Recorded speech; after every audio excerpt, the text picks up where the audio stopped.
coming. I'm Stephan Freeman. I'm the Information Security Manager at LSE.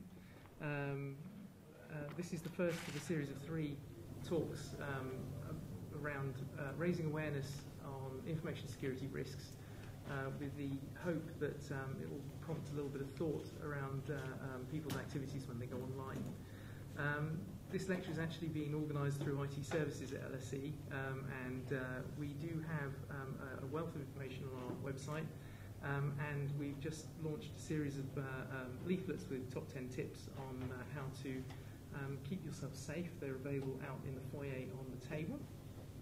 Please also help yourself to a mouse mat. I wanted to welcome Rob Carolina and Bob Ayers this evening. Rob is our first speaker. Rob is an LSE alumni, having studied international business law, I understand, and is a solicitor of the Supreme Court of England and Wales, and a member of both the American and Illinois Bar Associations. He's also a visiting fellow at Royal Holloway on the Information Security Master's Degree course, and we'll be talking tonight about about internet law, responsibility, and de-globalization of cyberspace. So thank you, Rob. Thank you. Let me just see if this is intuitive, and it is. Marvelous. I love it when a plan comes together. Thank you very much, Stephan, and thanks very much to the LSE for this invitation, and thanks very much to the folks we have here in the room today, and to anyone who's watching this or listening to the podcast afterwards. Thank you for tuning in. The title of my talk is Internet Law, Responsibility, and the De-globalization of Cyberspace. I suppose I'm almost talking about the flip side of staying safe online. In a sense, I'm talking about the personal responsibility of users of the Internet, or you as users of the Internet, as well as generally what I think is happening to the Internet, which is very, very topical at the moment, given the recent defense review stating that this is a serious problem we're facing. You've already heard a little bit about me. The only thing I'll mention in addition, by way of background, is that a lot of my thinking on this topic, particularly with respect to the deglobalization of the Internet, was very heavily influenced by the time I spent here as a law graduate student, studying international business law. Although back in those days, in 1992, a room of 500 lawyers, I was known as the chap with the laptop. So that was how I was identified back in 1992. There was only one. So what will I be talking about? How, why the law applies to your use of the Internet, the closing of the cyberspace frontier, and the deglobalization of the Internet. All great lectures begin with a story, and this story begins once upon a time. Once upon a time, a very interesting man named John Perry Barlow, who was one of the founders of the Electronic Frontier Foundation, published an interesting declaration in 1996 called the Declaration of the Independence of Cyberspace. And Barlow's article is available in a lot of places, and I've excerpted a few quotes from it here, but I'll just hit some of the highlights. Amongst many other things, he says, "Governments of the industrial world, you have no sovereignty where we gather." He's talking about cyberspace. "You have no moral right to rule us, nor do you possess any methods of enforcement we have true reason to fear."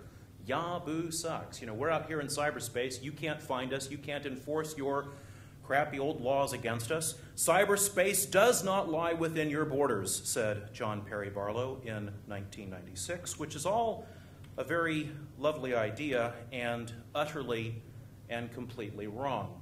I give this article to my students to read every year as an example of what might be the most wrong thing ever written about Internet governance in the 20 years I've been working in the field. And by the way, no disrespect to John Perry Barlow. I think he's done a lot of tremendously good things, and I'm grateful for one that the Electronic Frontier Foundation exists. It's just that this, as a political idea, never caught on, and frankly, never will. Let's talk a little bit about how the law applies to uses of the Internet. If you want to understand Internet law, I'm going to tell you 3 things you need to understand. 3 things and only 3. There are 3 things, and if you can keep those in mind, everything else starts to fall into place. Thing number 1, there is no such thing as the Internet. Despite what you might believe, the Internet does not exist as a thing. It is not a single legal person. It is not a single entity. It is not a single company. It is not run by any individual or any state or any government. At the same time, so I've reached the conclusion as a lawyer, there is no such legal thing as the Internet in the same way as there is no such thing as television. There are television sets, television broadcasters, television content producers, television stations, but there's no such thing, single entity, as television. What's the second thing? Thing number 2, there is no such place as cyberspace. William Gibson, who created the term cyberspace in the 1980s, even defined the term as our shared illusion, the place that we imagine exists when we're on a telephone call or doing something, but it's not a real place. So I was disappointed to hear him on Radio 4 not too long ago make a couple of, perhaps taking artistic license. Well, cyberspace is where our bank accounts are held. No, my bank account is held at Barclays Bank PLC. In fact, I have an address of the bank where it's held, and legally, for lots of reasons, that is extraordinarily significant. If you don't believe that, go find a lawyer and ask him to explain the Libyan-era bank cases to you from the 1980s about what governments have the right to freeze assets, where, when, and how. No such place as cyberspace. Number 3, thing number 3 to understand how the law applies to the internet, laws apply to people, not technology. I've never heard of a computer being arrested or sued or placed in jail or satisfying a judgment. So, if you want to apply the law to what you're doing, 3 steps. Step 1, identify a person or the persons somewhere who did something. Who are they? Where are they? Now, admittedly, this is easier said than done sometimes. And unfortunately for you, if you're trying to stay safe online, the people who do bad things for a living are professionals at not being found. On the other hand, if you are, for example, a student or a member of faculty at the London School of Economics, you are extraordinarily easy to find. It's really not difficult at all. Step number 2 in applying the law to the internet. Once you've found the people, identify what actions they took. Subject, verb, object. Subject, this person did what? Made a copy, used a trademark, displayed a pornographic image, published a defamatory remark, offered corporate securities for sale, attempted unauthorized access to computers, made personal data available, accepted a bet on a sports team. Each of those verbs, each of those things might trigger legal scrutiny or liability. In some places, some of those things constitutes a crime. So step 1, find the people. Step 2, identify what actions they took that are legally significant. Step 3, apply the old, sometimes very old law to the new facts. A lot of myth and misdirection. I remember in the 1990s, someone phoned me up one day when I was working at the world's largest law firm and said, oh, this internet thing will be great because then private eye will be able to publish and defamation law won't apply to them anymore because they'll be in cyberspace. No, I said, I'm sorry. Life doesn't work that way. The publishers of that publication are right here in Britain, and it's very, you know exactly how to sue them. I mean, they know how to be sued. People know how to deliver a service to them. It's quite understandable. Just because they happen to be using a new media doesn't change the law. The law doesn't say defamatory statements are only defamatory if they're not on the internet or if a media we never heard of. It doesn't work that way. It simply doesn't work that way. So we come to the advent of the frontier metaphor. The electronic frontier, the cyberspace frontier, the lawless frontier. Where does this come from? Where did we get the idea that the internet or that cyberspace is a frontier? Let's go back and ask John Perry Barlow. In 1990, he gave an interview describing how he was questioned by the FBI in 1989. Now, I got to emphasize, Mr. Barlow was in no way involved in any kind of criminal activity. That's not what this is about. But the FBI were investigating what was described as the theft of source code from Apple that was used on a ROM chip. And this is Mr. Barlow's description 1 year after his interview with the FBI about what that interview was like. He says, Agent Baxter, I don't know who Agent Baxter is, but this must be embarrassing for him, shows up at my ranch in Montana, and when he arrives, he doesn't know what a ROM chip is, he doesn't know what ROM code is, he doesn't know how you'd steal it or if steal is the right word. He's got all sorts of misconceptions about Autodesk and Star Wars and cyberspace and hyperspace. So it suddenly occurs to me, says John Perry Barlow in 1989, the whole system's kind of jumped the groove. We're in a whole new world here. So what did Barlow see in 1989? He saw, with respect to Agent Baxter, a clueless investigator, which by extension means a clueless government. What else did he see in 1989? Well, since they can't see it, they don't comprehend it being cyberspace or the use of the internet. He also saw people like himself, an elite group of computer network pioneers, people who took the extraordinary step in the 1980s of trying to become connected. It wasn't really an easy job back in those days. Anyone who's old enough to remember configuring 300 baud modems to log into somebody's rubbishy old dial-up. High costs of entry. You know, an elite small group of people. Well, what does this lead to? This must be some kind of frontier. It seems to just work as a metaphor in 1989. Of course, things have moved on since 1989, and it is my firmly held opinion that the cyberspace frontier is closed. It doesn't exist. It hasn't existed for a long time. It ceased to exist sometime when we weren't looking. To understand why, I'm going to come back to this theme of what caused lawlessness in cyberspace. See, the thing is that cyberspace never had a shortage of law. If anything, we had an oversupply of law. All of these old laws, copyright, trademark, pornography, tax law, gambling law, securities regulation, all of these laws applied to this new medium. In fact, arguably, the internet is the most regulated phenomenon in human history. We have a huge oversupply of law. What we had was a complete shortage of enforcement. We had people like Agent Baxter, who, God bless him, was trying his best, but just didn't understand what he was dealing with or what he was supposed to investigate 21 years ago. 21 years, a long time. We also had a lot of people in private practice or in the non-criminal world, non-criminal enforcement world, who didn't know what it was. And here's a direct question that I got from a senior partner in the world's largest law firm in 1995 who phoned me up at my desk one day, who began the conversation with, "So what is this internet thing and how do we shut it down?" When you're a junior lawyer at one of the world's largest law firms, you don't tell a senior partner that doesn't know what he's talking about. So we spent some time working the problem. It's like, well, you know, after 20 minutes, this very senior person drew the conclusion, well, you know, Robert, I've come to the conclusion that maybe we shouldn't try to shut down the internet. You know, I think that may be wise. Yes, indeed. And besides, and we literally were trying to figure out how to do it. And what we really realized is that the cost and time that was involved and the uncertainty of gaining enforcement in every country we needed was more than the client could pay. That's really what it boiled down to. And as soon as we realized there's no margin in it and it's not going to solve the client's problem anyway, he moved on to try something else. So long as cyberspace was invisible or misunderstood, enforcement was hard, impossible, or ignored. Policymakers, now let's roll the clock forward. What do we have today? Policymakers, law enforcement officers, the public at large understand what it is.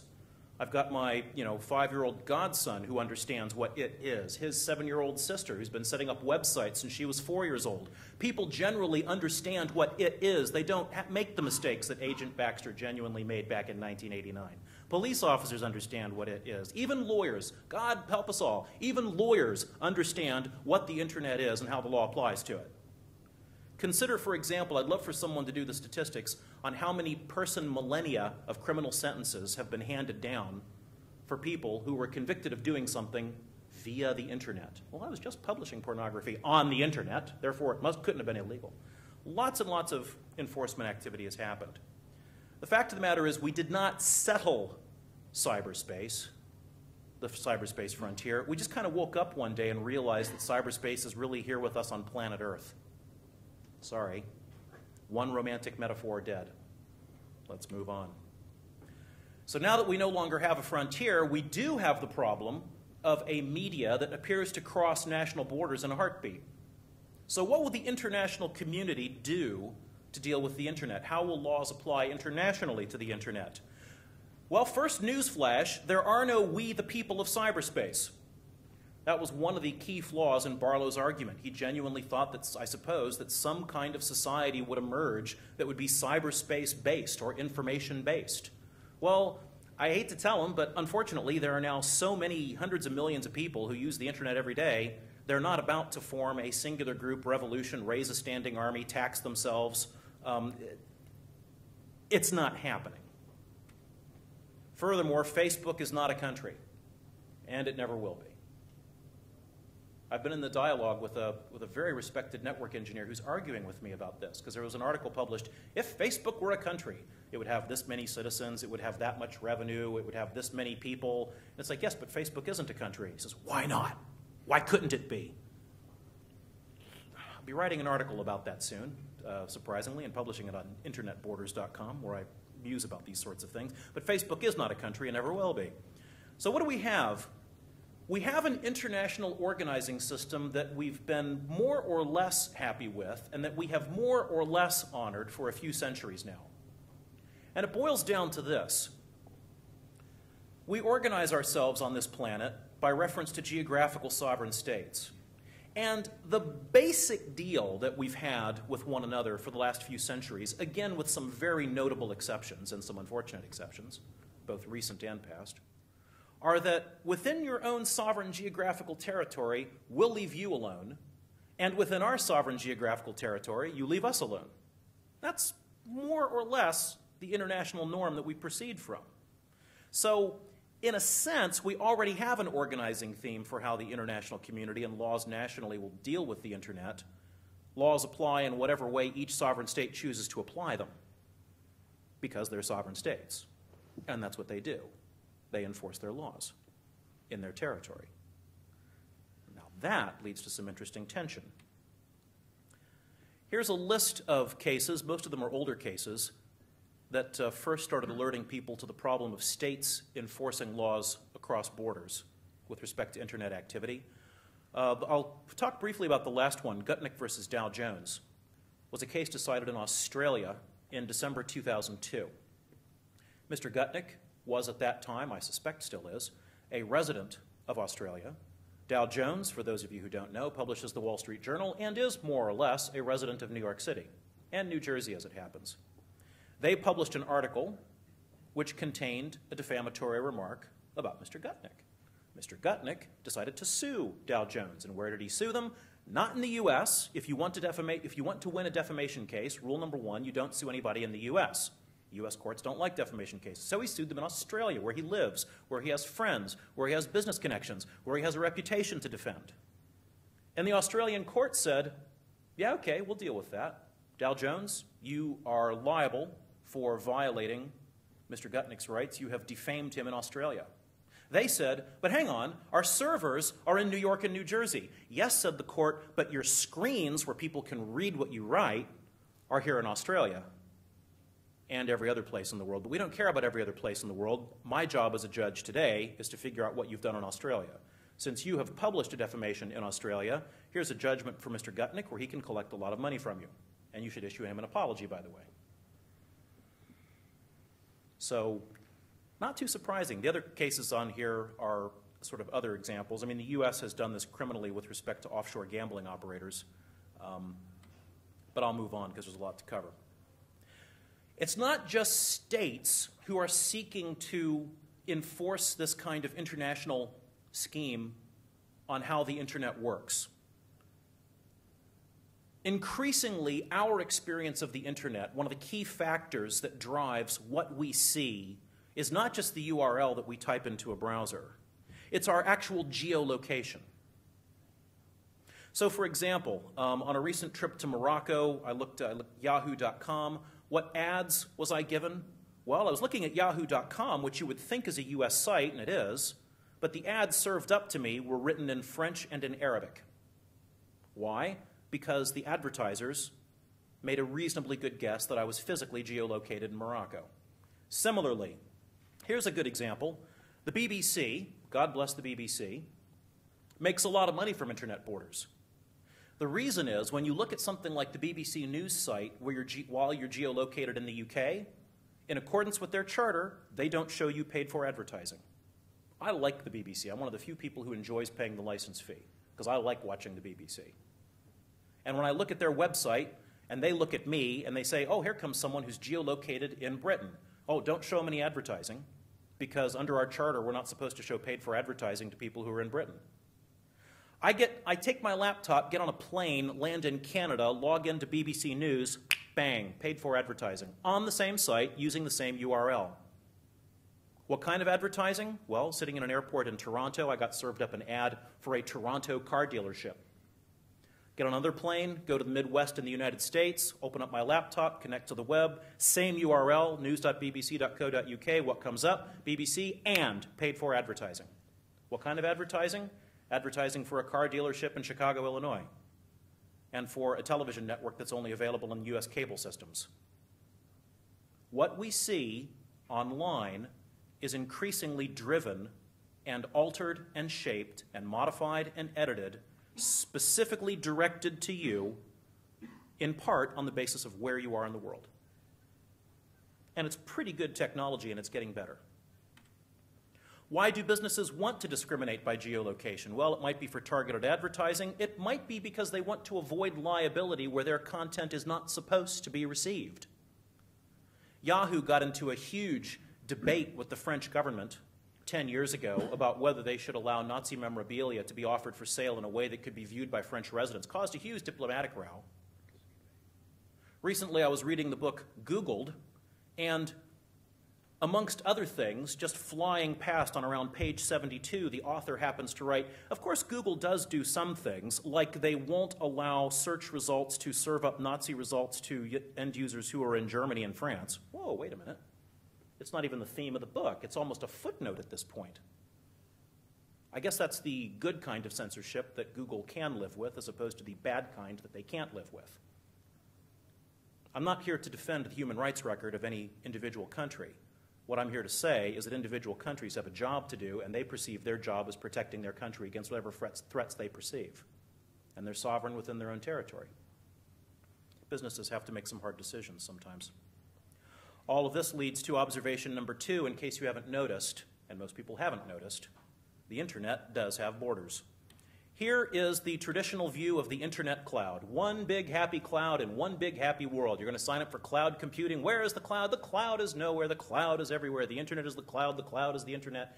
It runs over all sorts of things. This is the wrong picture. The right picture is this, which is to say, every internet cloud exists on its own within the sovereign states of where it is. And if you talk to a network engineer, very often they have to think about the internet this way because they have to plan for shaping traffic outages, where servers should be located, et cetera, et cetera. This is the picture of the internet going forward. Individual clouds stuck in individual countries or individual territories where we club together and agree on the rules, like the European Union. The geolocation technologies I mentioned before that tell where you are, they used to be bad, now they're getting good, they will get better, and there's more than one of them they can use at the same time. I'll skip this slide for the moment.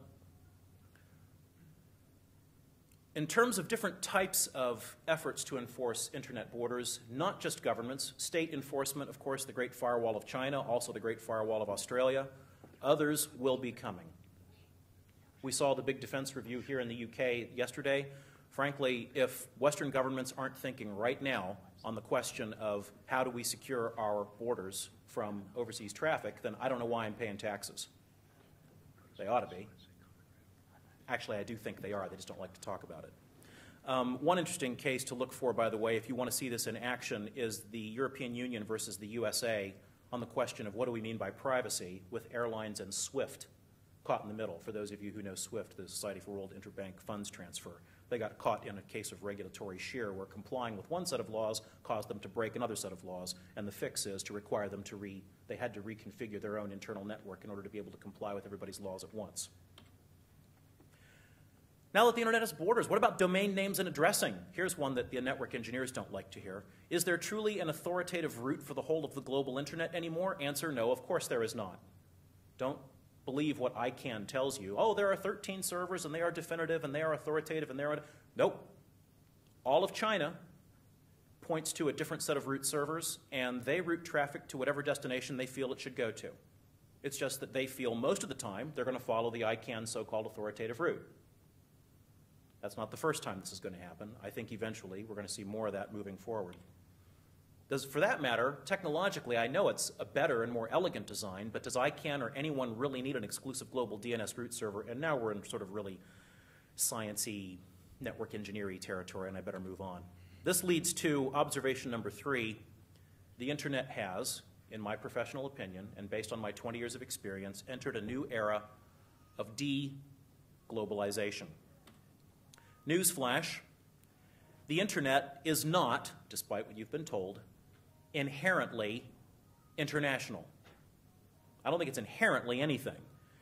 It's just that most states, most countries in the world at the moment seem to believe that the international nature or the open nature of internet borders is more beneficial than the harm that would be occasioned by closing internet borders. Obviously, North Korea doesn't feel that way, and some other countries don't feel that way. But frankly, the thing is, the internet's international character is not a simple binary state. There are an infinite number of possibilities between totally international and totally domestic. There are a number of different states of being between having a border that's totally opened and totally closed. In the real world, I don't know of anybody who has a border that's totally, absolutely, completely open. Yes, in the Schengen area, you can drive freely between France and Germany and all those kinds of places, but police officers do not really move very freely between those places. And if anybody wanted to, they wouldn't have any compunction about setting up a border if they really, really thought that they were being threatened for some reason. They just don't feel threatened, so they don't enforce the border as strictly as they do. But when it comes time to assess and collect tax, oh, suddenly everyone's starting to look at borders again. It's like, which country is my property in? Ah, well, you know, we know that down to the inch. Borders, borders everywhere. When I talk to network engineers, they say, yeah, but I know 13 ways to get around some of this technology. Great. And that means that security services and businesses will be thinking of 25 ways to try to thwart your 13 ways to get around the border. We've entered a border technology arms race, basically. And that'll be fun to watch. One example of de-globalization in practice, cloud computing. Increasingly, customers of cloud computing services are saying, yeah, cloud computing's great so long as my cloud is in my country. Yeah, but our cloud computing solution doesn't really work that way, man. Well, make it work that way or you don't get our business. I've said on this slide that any cloud computing provider who isn't able to make these kind of guarantees will be out of business before 2020. I should have said 2018 because I first said this in 2008 and I said it got 10 years or less. So 2018 is the better time. I was just looking today at Amazon's S3 service, their cloud service. You can actually go to their cloud service and say, where do you want your cloud? Do you want it generally in the US, just in California, just in Ireland, or just in Singapore? And we have different pricing schedules for each one. They're getting wise. Cloud computing providers used to fight against this trend. Eventually, they're going to gain business by complying with it. Oh, and my last comment on deglobalization, Google will not survive. I'll be happy to take questions.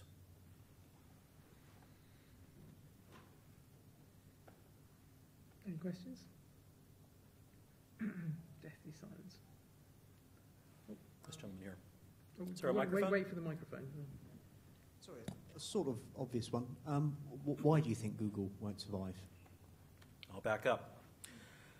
I've got a huge footnote here. Google will not survive as a thriving multinational enterprise with global business presence, as global business interests, unless and until it decides to undertake a major restructure of its corporate assets, its operational methods, and its technical architecture.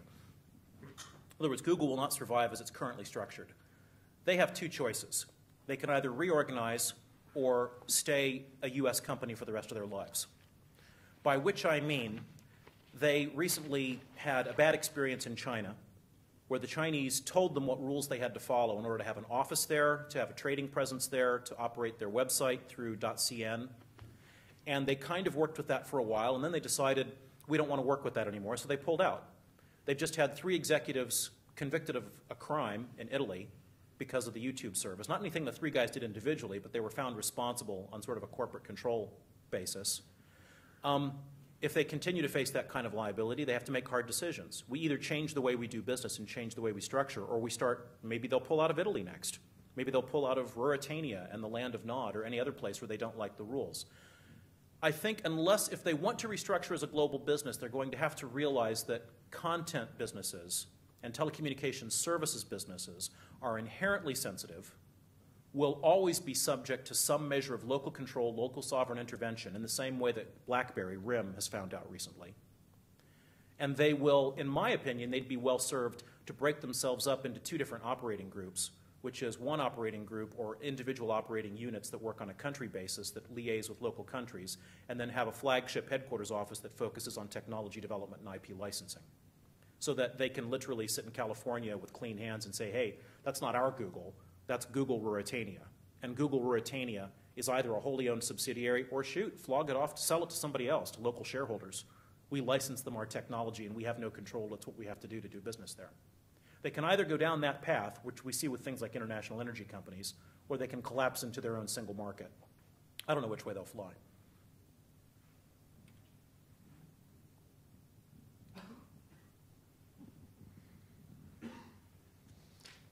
Now that the internet is localizing, as you say, and it's no longer a frontier, what will criminal law enforcement look like online? Criminal law enforcement, well, frankly, is not my bag. I do almost my entire practice is non-criminal, so I can only make some really rough, high-level guesses. I think that more and more money will be and is being put into training law enforcement officials to understand how to deal with internet-related events. There's been a huge amount of training required and still required with respect to computer forensics and network forensics.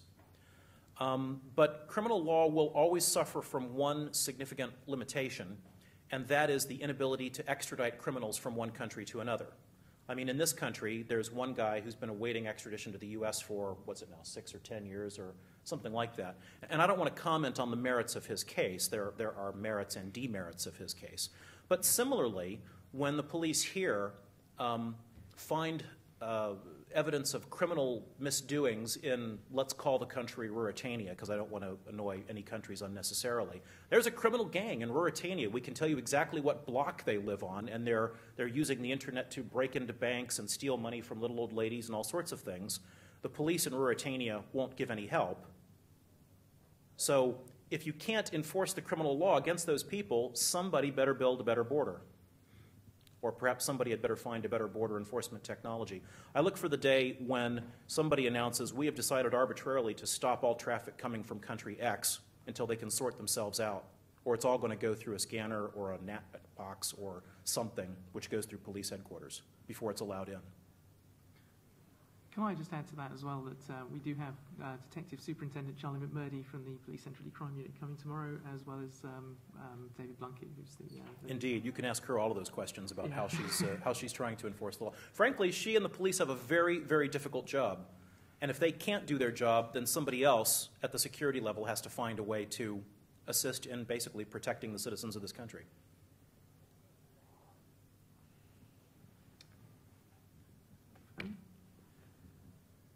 No? Okay, well, thank you very much, Rob. Go through the disclaimer. I'd like now to introduce Bob Ayers. Bob is the Vice President of Intelligence and Security at CELEX and is a fellow, Associate Fellow at Chatham House, I believe. Ex-Associate Fellow at Chatham House, and has worked at the US Department of Defense. And his title of the talk... Can you click down here, Bob? I've got a briefing hidden on here somewhere, don't I? Yeah, just click on that one. On what? No, wait. Just start the presentation again, and you just need to click next, and it'll go straight through. Technical hiccup. While they're setting that up, I'll say a few things. There we go. First of all, in my youth, I was counterculture, and I've hopefully maintained that throughout my life. Back when it was very fashionable to have short hair, I grew mine very long. And when it became fashionable to have it very long, I cut it very short. I stand before you this evening as a 30-year intelligence officer with the military, politically conservative, and I'm speaking to you on your right to privacy. So I'm maintaining that counterculture. Question is privacy dead? Well, let's explore what the legal basis for privacy is. Universal Declaration of Human Rights says this. I won't read all these to you. The copies will be available. You can get them online. They'll be on the website. The European Convention on Human Rights says you have a right to privacy. And there shall be no interference with that right by a public authority.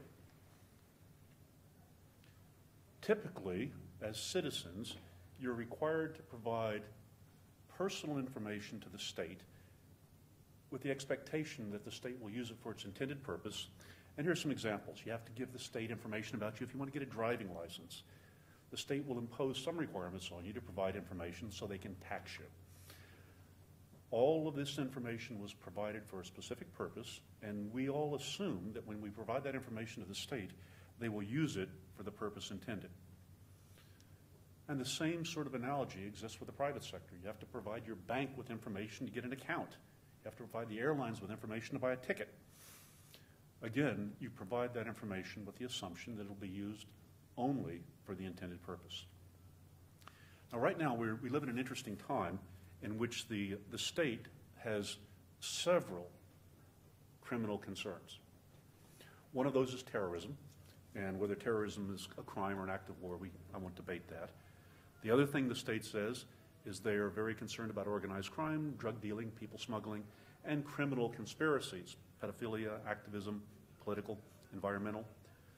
I would ask any of you who are here tomorrow night to remember some of the things I say here and ask David Blunkett about them, because he's responsible for a lot of it. Okay, so the state's concerned about these things I just told you, basically criminal activity.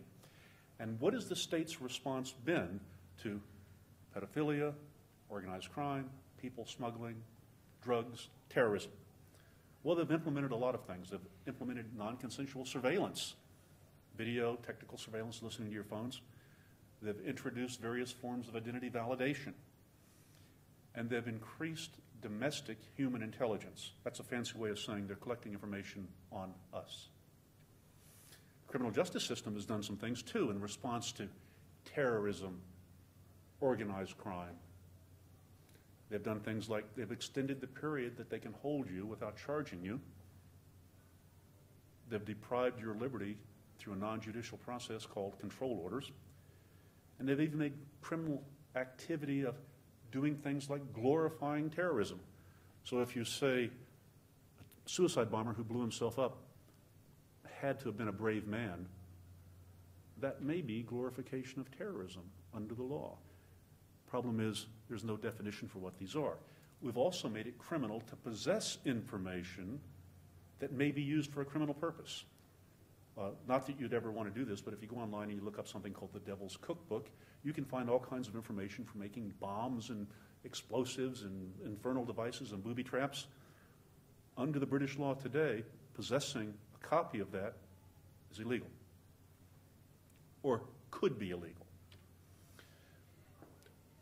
Let's look at the magnitude of this response that the state has taken, because it impacts directly on our rights to privacy. And we're going to go through these in this order, starting with direct surveillance. Here are some examples of the extent and magnitude of the direct surveillance activity that the British government has implemented in response to those fundamentally criminal or terrorist threats that I talked about. They're reading our license plates as we drive around, your image as you walk through London, putting electronic tagging on. They're even putting CCTV and microphones to hear what's happening around the TV camera on the streets of London. Some of the things they're planning on doing, or at least they were planning on doing before the government changed, remains to be seen how many of these will not be followed by the new government. Using satellites to track cars on the road so they can charge you for it. They've already used satellites to determine whether or not you built a conservatory in the back of your house, and as a consequence increased your tax base, so they should tax you more. Some of these are rather interesting. They were putting speakers inside of CCTV cameras. So if you're walking down the street of London, you flip your cigarette butt on the ground. I'm a smoker, so I do that all the time. You can expect to hear this booming voice from above saying, "Pick up that cigarette butt." And this is rather awesome. One of the local councils in London has been hiding cameras inside of baked bean cans and placing them around in your neighborhood to see whether or not you are throwing your trash away illegally and putting it in your neighbor's bin. This is one of those major criminal threats that the state is concerned about. We have a DNA database. We all know about this. We read about it all the time. There was an article in the Evening Standard tonight where some lawyers were going in. Remember this, Robert. There were some lawyers going in to see their client, and the police station changed the rules on where you had to put your briefcase when you went in. They used to throw all their stuff in a briefcase, put it in a locker, and then go in. Well, they changed the rules. You could put your briefcase in a locker, but you had to put your memory sticks in another locker. And they didn't know that. And while they were in visiting their client, a policeman came in and said, "You put these memory sticks in this thing." And they said, "Oh, you must have changed the rules." He said, "We did." They then arrested them, took them away, took DNA swabs, kept them for about 4 hours in the slammer, and then let them go with no charge. Their DNA is in the database, and they can't get it out. We are introducing biometric passports. These are some of the modern conveniences that we're expecting to have. School children are being fingerprinted without the permission of their parents. Biometric ID cards were planned when I wrote this. However, they're not planned now because the Tories have done away with them. What's really interesting is one of the responses to these perceived threats is communication surveillance. And this data was current as of 2008. Excuse me. In 15 months, there were almost 500,000 requests made to monitor telephone calls, emails, and posts. Now, that's a lot. But what's really interesting is in the UK today, there are almost 800 organizations that can apply for and receive permission to monitor your communications. Now, some of those you'd expect, security services, the police maybe, but some of them are kind of surprising. The fire service and the ambulance service can apply for and be given permission to monitor your communications. Again, remember, this is in response to organized crime, terrorism, and fundamental things like pedophilia, people and drug smuggling. We all know about the television police if we're residents here. Some other forms of surveillance are indirect surveillance. We've heard time and time again, microchip your trash can so they can tell how much stuff you're throwing away. That's trivial. But Oyster cards are not. Who uses an Oyster card here? Okay, the Oyster card keeps track of where you've been.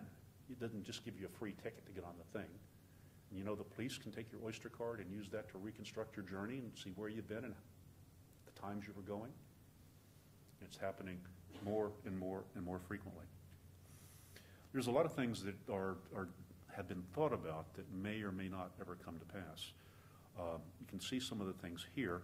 One of the big things right now is the use of biometrics and DNA to make decisions about things like employment. We want to employ this person because they have a genetic predisposition toward getting multiple sclerosis or something. There's an interesting discussion right now about DNA becoming readily available so you can do it almost like a home pregnancy kit. You can take a swab, send it in, and you can find out whether or not your child is really your child or whether your child was conceived while you were in Iraq. Remember what the state was concerned about. These things here, so all of that response that I just talked about, of gathering information about you, is all being done in the name of trying to defeat terrorism. We'll find those terrorists with that camera and that baked bean can for sure, because we all know terrorists, the first thing they do is they go down the street and throw their trash away. We'll find the drug dealers by fingerprinting our kids. We'll find pedophiles by using satellites to look at your backyard and see if there's any pedophiles running around by your conservatory. I mean, it's kind of silly. Now, so observation number one, all these things that have been done suggest to me that there's nothing more dangerous to our rights to privacy than a good cause. And taking on pedophiles, catching them, catching drug smugglers, catching people smugglers, these are all good causes. And while we've cheered and applauded the police in trying to intercept these heinous people and arrest them and bang them up, what they've been doing is eroding our rights as citizens to privacy. Now, let's explore something. Right now, all of us have, in that place that Bob says doesn't exist, we have some personas. And the word persona here is used to say there are certain attributes that really reflect us. We have things like a national insurance card, a national insurance number, and that's associated with us. We have an auto number plate, and that's associated with our car, and our car is associated with us. You can see more and more examples here. But there's a lot of different various attributes that all are affiliated with us individually. There's also privately held information that's a persona-like information. Your phone number is associated with you. Your home address is associated with you. Your Sainsbury loyalty card is associated with you. So we have both public and private information that is being held in the private sector and in the public sector that's uniquely associated with us. And in most cases, we've provided that information, again, in return for a service with the expectation that it would only be used for the purpose to which we provided it. We also increasingly feel compelled to go off and provide information about ourselves to whoever wants to read it. And here's some examples of how we provide that information. The interesting thing about this is, once you provide it, you cannot unprovide it. You can't take it back. So if you write something down, last night I was drunk and I bonked my sister-in-law. Well, 20 years from now, when you're running to be the Archbishop of Canterbury, that may sort of impede your nomination. Anyway, let's take a look at what we can start doing with all of these bits of information. Now, remember, I'm a former intelligence officer. So when I stand before you and say, there's some interesting things you can do, you can take it to the bank that I'm not just talking. First one, this is kind of fun. We're talking about, today, benefit fraud. Well, once you start taking all of these different data structures, with these various elements in them, it's very possible to start doing things like, let's take Rob. Does Rob open an overseas bank account lately? Yeah. Somewhere in the Bahamas. He's been flying first class back and forth to Singapore about once every 2 months. He's registered a new Ferrari, and he's on benefit. Well, that would suggest that perhaps there's benefit fraud underway. Now, that's kind of an example of another one of these good causes of data to be elicited. This one, the first time I gave this, there was a man in the audience that as I went through this, he blanched. What this says is, when you travel, it's very, very easy to determine who's been on the same plane with you more than once. So if you fly back and forth to, say, Paris 15 times a year, you can find out that Rob, or this young lady right here, was on the plane with you 14 of those 15 times. You can also find out who stayed in your hotel room with you. Was it only you, or was it that young lady who sat beside you on the plane 13 times of the 15 you flew to Paris? So if you're traveling with your secretary, you have to be a little careful, because you can start putting yourself in a position where simply correlating the information that already exists can get you in real trouble. This is something that I just point out. This is kind of cute. Possessions activity analysis. There was a man who was charged with murder in the United States. And his alibi was that he was out of state, somewhere else, for 30 days, right around the time the murder occurred. And the interrogators sat the man down and questioned him and said, well, we've gone for 30 days, yes? Well, who had access to your house? Nobody. Me or anything? Nope, nobody comes in, the door is locked, stays locked. Okay, did you go back and visit? Nope. We've gone 30 days here. Well, what they did is they went into his refrigerator and they pulled the chip out of it that controls the temperature on the refrigerator. When you open the door and the temperature goes up, chip tells the cooling system to increase the output and it cools down. There's a record of that. So what they were able to do was to use the chip out of his refrigerator to track all the temperature spikes that showed the door opening and closing and prove that he was in his house going back and forth to the refrigerator while he was gone. So in this case, this man was convicted of murder by his refrigerator, which I find really fascinating. Okay.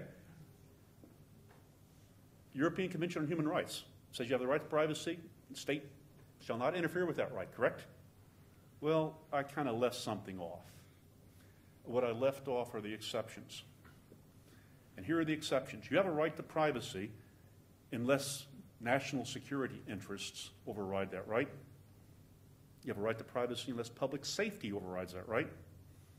You have a right to privacy unless the economic well-being of the country is being jeopardized. You have the right to privacy unless somebody wants to violate your right to privacy to prevent disorder or crime. Not catch them, but prevent it. You have the right to privacy for the protection of health or morals. That's a scary thought. And you have the right to privacy unless somebody wants to violate your right to protect the rights and freedoms of others.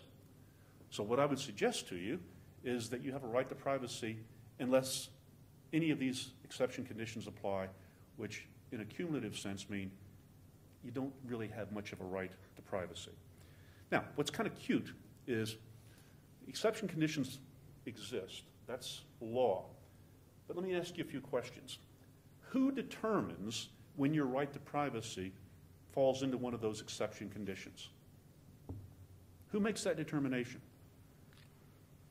Do you know? No. What legal protections do you have that prevent the state from abusing your right to privacy, or the private sector from abusing it? You might want to put that question to Bob, because I haven't seen anyone in the state that has been convicted, at least in the Daily Mail, of heinous privacy violations from ever suffering any punitive sanctions. Second observation, George Orwell was an optimist. Questions?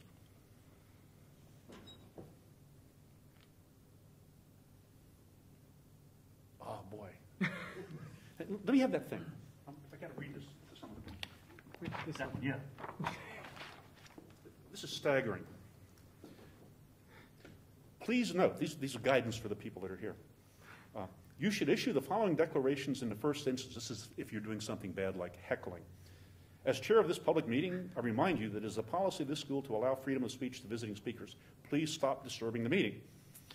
If it continues, you say, you, sir, madam, are disrupting this meeting. Unless you stop, I will ask you to leave the meeting. This is a public warning to you. Please stop disturbing the meeting. If the disruption continues, you have no alternative but to say, I've asked you twice to stop. I'm reminding you that this school is determined to allow freedom of speech to visiting speakers. Unless you give me a clear undertaking now not to disrupt the meeting, I will ask stewards to remove you. So this is the first time I've ever heard that LSE had its own homegrown version of the Riot Act. That's really cool. So everybody's very comfortable with their rights to privacy here in the United Kingdom, where you've all abandoned them and given up and decided you don't have any and you're not going to worry about it. That too. Yeah. If you do nothing wrong, you will have nothing to fear. Trust us, we're the government. It was quite interesting, actually, if any of you made the Steve Ballmer presentation a couple of weeks ago, but he made the observation that his 15-year-old son was happy to give away any information about himself as long as he got like something for free. So there is an interesting perspective. Thank you, Bob. Free Parker pen if you ask about that life insurance policy. Actually, Bob, since you're here, we have a few minutes. I thought maybe it might be one of the things that struck me is that a lot of the circumstances you were talking about in terms of concerns about privacy dealt with some type of state intervention or invasion of privacy, or privacy rights being abrogated with respect to the relationship between the individual and the state. You know, admittedly, whether it's the Metropolitan Police, MI6, or Haringey Council, I suppose that's a very significant difference, and some of us are more concerned than others that you know, perhaps it's gone a bit too far. But do you hold the same sort of, I take your view as relatively pessimistic. Do you take the same view with respect to private invasion of privacy? I mean, we've had in the news recently things like Facebook. It turns out that some of those innocuous-looking apps about, you know, farming and you know, the sort of mob hits or whatever it is they do on Facebook. I have a Facebook account, but I assiduously refuse to enable any of the apps, and I guess this is another reason I never thought of, but I understand. I mean, what about the private invasion of privacy? Well, typically, if private sector invades your privacy, if a company invades your privacy overtly with malice aforethought and intent, then you have recourse, at least a civil recourse in the courts. It's very difficult to establish, in the public sector, who did it, what was the mechanics or the process for allowing that decision to be made, who made the decision, where's the record of that decision. So how do you substantiate who violated it? Now, of course, you can always step back and say, would you sue UK PLC? But that's something that makes, you know, a very difficult case to win. because you don't have the resources to take them on. You can't get one of those law firms that'll take you on a contingency basis to sue the United Kingdom. Well, not in this country, no, because you can't take contingency cases in this country. I know, but they take them for free and then bill hours. I'm sorry, I'm a lawyer. You said take something for free? Let me think about that. I mean, actually, the concern that I have, though, I mean, from a practical self-protection perspective, is that with a lot of these apps, I don't know how someone would take a direct case against some of these people providing the applications because, I mean, truthfully, one of the reasons that I've never enabled one of these things on my Facebook account is every time I'm getting ready to, up comes this window that says, oh, you want to play our game or get involved in our universe or whatever it is. In order to do that, you have to authorize us to, there's a big long laundry list, read your contacts, read your wall, post on your wall, post to your contacts, contact other, this big long list. It's like, do you want us to do that? And I'm thinking, I've never seen one of those yet where I thought, yeah, I really feel comfortable with you doing that. So I always say, no, forget it. I don't want to play Farmville that badly. And well, the point that I was trying to make is that there are multiple recurring instances in which we all have provided information to somebody for something. And we do that usually with the sort of belief in the back of our minds that when we provide the information to Sainsbury's or to the post office or to Barclays Bank or to Inland Revenue or to HMRC, that each of those bits of information we provided are somehow going to be held in confidence. Well, they're supposed to be. They're not supposed to be. We've got local councils selling voting rolls. I mean, you're selling your information. By statute, they're required to. Yes. Well, that's not exactly holding it for the purpose to which we provided it. What I'm trying to suggest to all of us is that there is a cumulative effect to providing this information, and the ability to exploit in new and novel ways that aggregate of information is something that very few of us understand nor consider when we provide information to each of these individual places. It's extremely dangerous to all of us from what can be done for. I have to say, I find it very interesting that the perceived value of personal information seems to be dropping, and that people are more and more willing to provide increasing amounts of personal data for very, very little. I mean, would you say that there's a time bomb here? I mean, if people are giving away all of their personal information now, how will it affect them in the future? I think what we're going to see, we're on the cusp of combinatorial database exploitation. We were in a position up until fairly recently in which we were really on the cusp of being in trouble.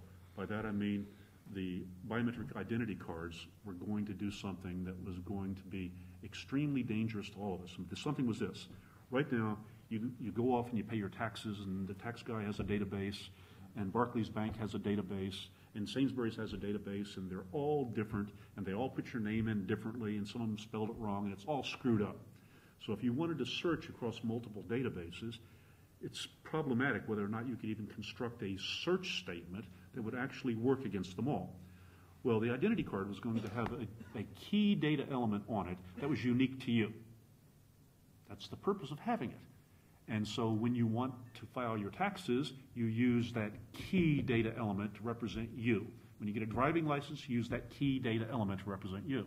When you go to the bank, you hand them your ID card, and in your bank record goes that key data element that represents you. This propagates across all these data structures over time, and now, if someone wants to search for any and all information about you, they've got one key field, that one data element that they can search across all of the databases, and any information in them resident key to you and your national identity unique identifier pops out. A very, very powerful tool. What everybody was fighting about here in the UK was the wrong problem. They were fighting about having a big database with your information on it. That's not the danger. The danger is you now have a data element that will work across all databases. Well, the funny thing is that, I mean, most of my work is done with the private sector, and on that side of the fence, we're having just the opposite problem on behalf of people who are collecting data for a living. We've got things like the recent revision to the Data Communications and Privacy Directive, which upped the level of consent required before someone can place or make use of a cookie on a browser. I got clients tearing their hair out trying to figure out how to comply with this thing, because if you read it literally, it suggests that, I said, well, if you want the perfect compliance strategy, then before you place a cookie on someone's machine, you better have a pop-up window that explains what you're using the cookie for and who you are and who you know and why you're doing it. And then every time you read the cookie, put another pop-up window that says who you are and what you're doing and why you're reading it, and get them to agree to it. I said, now I know you're not going to do that, but I mean, that is the sort of ultimate compliance strategy in order to do what the law says, which is you must get the consent of the data subject or of the end user before you stick a cookie on their machine. Now, the funny thing is that there are some really valuable things that people do want from that kind of technology, like a persistent shopping basket, or to not have to re-enter all of your data when you go back to particular websites. So on the one hand, you're complaining about sort of state intervention and state action, which appears to be far too aggressive. On the other hand, I've got a compliance problem with my private sector clients who are trying to figure out, all this legislation, all these regulations coming down on us about trying to respect people's privacy rights. We're having a difficult time figuring out how to actually conduct our business in a way that makes sense. So it seems to me something's kind of gone wrong on the policy-making front, or on the law-making front. Yeah, well, we have a series of very interesting problems when it comes to national policy. We live in an environment now where technology is changing over on about a 6-month generational basis. Something new in technology comes along about every 6 months. We have a national government that operates on a 5-year budget cycle. So the government has to program and budget money today for expenditure 5 years from now, and in 5 years from now, the technology that they're trying to target that money toward will have turned over 10 times. It takes years to get a policy into effect. It took almost 3 years to get the Civil Contingencies Act into being. And in that 3-year period of time, using a nominal 6-month window, the technology base changed 6 times. So even if we do write good policy, by the time it is passed into law, it'll be obsolete and archaic, and it won't work because it won't suit the environment at the time. So we're always going to be in a position whereby the legal framework is trying to catch up with the technology framework, and the legal framework as it exists today is not going to be compatible, consistent, and actually apply to that technical environment as it exists today. Well, that's sort of a great summary of data protection law in a nutshell, really. Debated in the 70s, drafted in the 80s, adopted in the 90s, and now trying to apply to technology in the 21st century. Yes, and that statement does not even consider the fact that, remember Tony Blair? Tony Blair was a great believer in using information technology and the internet, Rob, to provide goods and services from the state to the citizens. He really believed in that. He was passionate about it. And one of the things Blair said as he was getting ready to resign and leave office was, now I'll have time to get one of my kids to teach me how to log on to the internet. That's a serious problem when you're talking about legislators or lawyers or judges or police, because these people that pass our laws, enforce our laws, put people in jail are technologically unsophisticated, at least in many cases.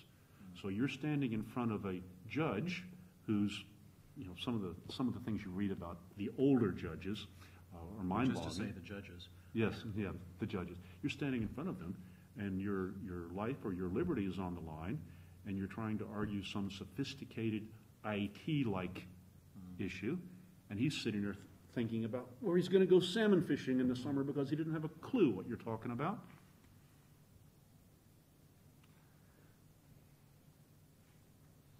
Well, I was going to ask if there's a hand. Some questions. A question from the audience, the actual audience. I'm impressed. We could ask each other questions all night. When we're done, that's what we're planning to do. Bob and I have, we're going someplace we just question each other for days. Good evening. You said that on the one hand, there's a problem with legislation keeping up. On the other hand, there's a problem with the enforceability of law in different jurisdictions. So is there any way that individuals can protect themselves, or is this really a hopeless case? Well, let me Protect yourself from what? Let's be a little more specific. Bad guys, evil people, black Yeah, hats? I don't know, identity theft, for instance, or someone logging into your bank account and Well, stealing if- your money, or just basically doing any harm to There's no way that you as an individual can protect yourself against identity theft, because the processes, the other process, we're not talking just about identity theft by somebody, emulating you online. We're talking, classical identity theft. Go down to the graveyard, find a grave for somebody about your age, born on Tuesday, died on Friday, get a copy of the birth certificate, and now you're that person. And you apply for all the other forms based on that. And You're taking notes. And you've created, yes. Or you join the intelligence business and we'll build you an identity for you. So are we in a hopeless situation in that case? No. It's not hopeless. I mean, don't cut your wrists and bleed in the tub. Can I field this just for a second? We've produced a little bit of advice for people to help them to act safely online. And one of the key things is that what I'm trying to do is get people to think a little bit more before they actually go and do stuff. So simple things like, if you're using Facebook, don't put your birth date on there. Check your privacy settings and change your passwords. Doing these sorts of things. I mean, when you're talking about identity theft, what you're really thinking is somebody opening up a bank account in your name and then taking out money and then leaving you with the bill, effectively. I mean, there are other things you can do. For example, signing up to Experian or another credit ratings agency to check on a regular basis that this hasn't happened. I was speaking to the Global Information Security Manager for Barclays, it seems that nearly all the banks are very happy to refund every penny that you lose in identity theft, as long as you weren't negligent. So the key Well, thing... that's not exactly true. Well, it's exactly their obligation under banking law. So there are some simple things you can do. I mean, ultimately, if somebody's absolutely determined to get at you, there's not an awful lot you can do, which is effectively what you're saying, Bob. I mean, if somebody's targeting you as an individual, but one of the things was that someone told me a joke the other day, saying that there were two people in the desert or in the savannah in Africa, and they were confronted with a hungry lion. And one said to the other one, "Oh, well, we better run away from this." And the other one put his shoes on. And he says, "Well, you can't outrun the lion." He said, "Well, I don't need to. I just need to outrun you." So the idea that you're not the least vulnerable person out there. And that's very often what happens in this kind of environment. I've talked to any number of businesses and information security managers for businesses where basically that's their entire defense at the moment, is there are easier targets than me. Just to correct one thing, though, I didn't mean to suggest that the law wasn't keeping up with technology or that there wasn't enough law out there. On the contrary, I think there is too much law already. Way too much. I think that the Computer Misuse Act 1990 is a law. We could cut about half of that out and not lose very much. What we don't have is the kind of stuff that Bob was talking about, which is knowledge, awareness, training, understanding, this, that, and the other thing. But when you're a hammer, every problem looks like a nail. And when you're a politician and a legislator, every problem looks like it needs a new piece of legislation. I remember when Labor were out of power, I talked to one of their researchers back in the mid-1990s who was very excited to meet me because they're always looking for an angle. Oh, what kind of law should we pass to deal with this new internet thing? I said, I don't really think you need very many new laws, really. If you want to make a splash, then up the budget for computer crime enforcement over at the Met. Well, that's not very exciting, And this is a very junior person, not speaking on behalf of the party, obviously. But it's that sort of thing. I'll tell you, in terms of what to do, I'll tell you what I do. Because if you look for me, I'm not that difficult to find. Robert Carolina is a slightly unusual name, so there aren't that many of us out there. But I'm not the photographer in the U.S. I'm the lawyer in London, and I have Facebook and I have LinkedIn and all that kind of stuff. I do what a lot of people increasingly are doing, which is I tell a lot about myself, but only the part about myself that I want to tell. Like Stephan says, I don't enable display of my birthday. Facebook can reach in and get it if they want to, but I don't just make it easily available. I don't log into all these crazy applications that Facebook has, and it turns out that was a pretty well-founded fear. It's a lot of little things like that, a lot of little tips that you pick up. Realizing that when you publish to these places, you're publishing to the world, and the world and their dog can see what you're up to. Think about what are the data elements that would be necessary for someone to behave as a virtual you. I don't mean in a virtual world, but I mean steal your identity and act as you. What do they need? Name? Sure. Birthday?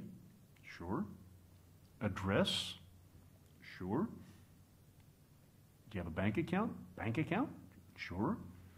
If you make a list of the things that are necessary to be able to be a successful identity thief, I'd be willing to bet you that just about everything on that list you've provided somewhere at some point in time online. Mm-hmm. So it's there. So you're saying, I'm worried about identity theft. What can I do about it? Well, right now you can't do anything about it. But you've already done it. I'm not quite as pessimistic as you are, Bob. Well, you still have rudimentary vestigial remnants of morality.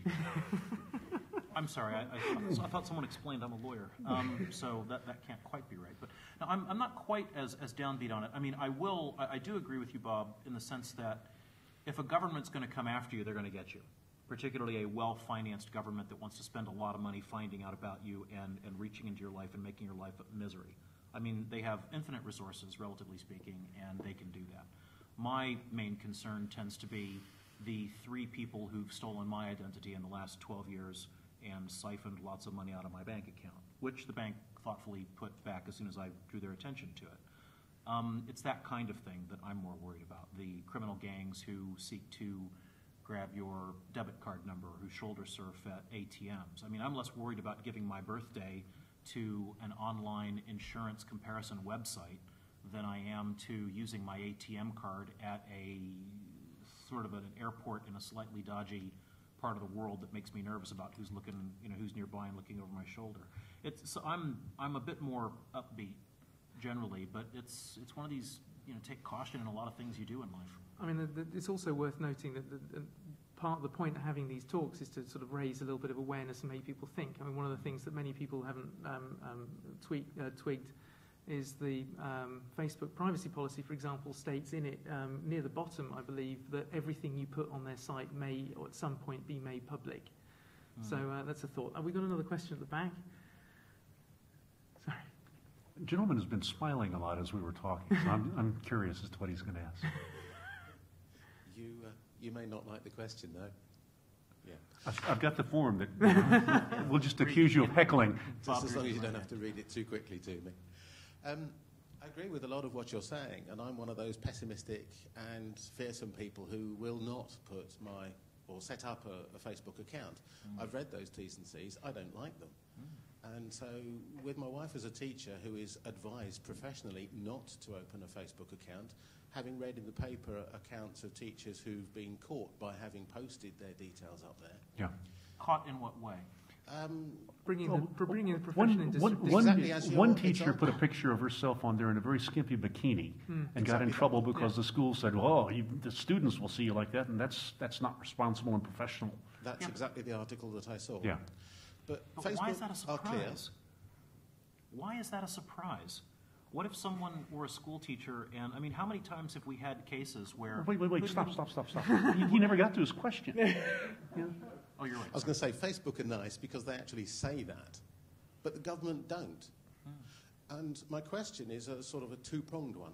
With all of the examples that you've given, and Stephan's suggestion that there's a prevalence of devaluation of personal information, do you see it going so far that the government say, all of your information is ours, and that we lose right to it? Maybe that will go in cyclical to get to that point. Or do you ever see a reaction whereby this general progression of the creation of data items that link all of these separate database pieces, will that ever be rolled back?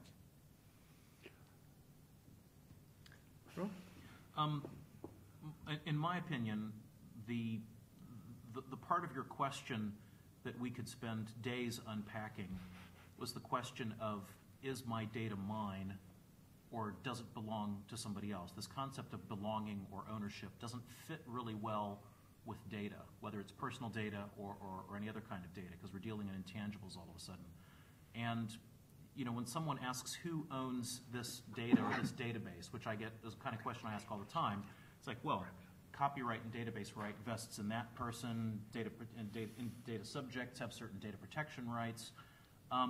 you don't really own your data. The government doesn't really, the data doesn't really belong to the government in that kind of strict ownership sense. Because when we talk about the word belong, we tend to think of exclusive ability to use, dispose of, direct at our will, something like that. It's slightly more nuanced, but the answer to your question is the government, when it wants to, can reach in and find out all sorts of things, and different governments have different protections that they put into place. Where Bob and I grew up, we had the Fourth and Sixth Amendment of the U.S. Constitution as it's been interpreted in various federal statutes that do this, that, and the other thing, which the Bush administration then decided to ignore most of and pass other laws to get into your stuff more easily. This country has very different types of protections, and RIPA 2000 is, in my opinion, a bit of a mishmash. It's not, if you really want to go to sleep, read RIPA 2000. Just try. You won't get past Section 3. But will they ever just say, well, your data is ours? No, because they don't have to. The question isn't whose data is it. The question who has the ability to look at it, collect it, analyze it, or otherwise process it. And that's, I think, part of what's got Bob upset, and what has me upset as well is in wearing my human rights hat, because despite the fact that I'm a private sector lawyer, I actually do believe in the cause of human rights. And that does make me a bit nervous whenever a state says that we can look at you and correlate this data with that data with the other data. It's an incredibly powerful analysis tool. Let me see Having said that, let me see if I can answer isn't the question. Genie out of the bottle? Yeah, you might as well think this way. When you fill in the form, whether it's on paper or online, that information is gone. You have no control over it. You shouldn't expect to have any control over it, regardless of why you provided it. Will the phenomenon of data mining and cross-database correlation be curtailed, limited, constrained? The answer is no. It's like trying to take a supertanker and make it do a sharp right-hand turn at 30 knots. It'll never happen. I disagree. Well, you can disagree. That's one of the great things about democracy. Well, the reason I disagree is because my clients spend a lot of time and a lot of money trying to figure out. They would if what you're saying is right, my clients would be in seventh heaven, because it would be, oh, we just take Bob's data and everybody else's data and cross-correlate this and sell it to this guy and flog it to those guys and get these marketing people and those marketing people. They spend an enormous amount of time and effort in Europe, at least not in the U.S., but in Europe at least with European Data Protection Legislation, enormous amounts of time, effort, money on compliance. So desperately trying to figure out what they can do. I can see why you would be concerned if suddenly this was permitted without any legal constraints, because all those fees you're I'd lose a lot of revenue. You'd lose a lot of money. Absolutely. So, I mean, Absolutely. it's a terrible threat to a lawyer. It is. Okay. You're going to have to excuse me, but I really, really have to leave. I've got to be over on the other side of town in 12 minutes. So thank you very much. Sure. I'm going to run away. Fine. Thanks, Thank Bob. you, Bob. We'll wrap up. I'll give some last comments. You right? You stepped on your coat. I hope you didn't have anything in your pocket. Not anymore. No, not in one piece. Anyway, thank you, Bob. Thank you, Rob. Just to sum up, as I say, the intention of this is to get people thinking about some of the issues. It's not necessarily to solve everybody's problems, but there are places where you can go to get advice. Certainly, if there are issues personally that you want to have resolving, especially if you're in LSE, certainly have a look at Rob's blog, Internet Borders. Internetborders.com. Yeah. I didn't get a fee for that. No, neither do I. And there are many resources within LSE if you're an LSE staff or student. We have the laptop surgery, we have advice and guidance. The guides are available on the internet, on the IT Services website. Please do come back for more if you can stomach it. Tomorrow night is David Blunkett and Detective Superintendent Charlie McMurdy from the Police Central Crime Unit, and on Thursday... The cops in the Justice Department. Yeah. And on Thursday we have Dr. Steve Marsh, who is one of the directors of the Office of Cybersecurity and Information Assurance in the Cabinet Office, and me talking about issues relating specifically to personal use of the internet and things that have cropped up at LSE. So thank you very much all for coming, and hope you enjoyed it.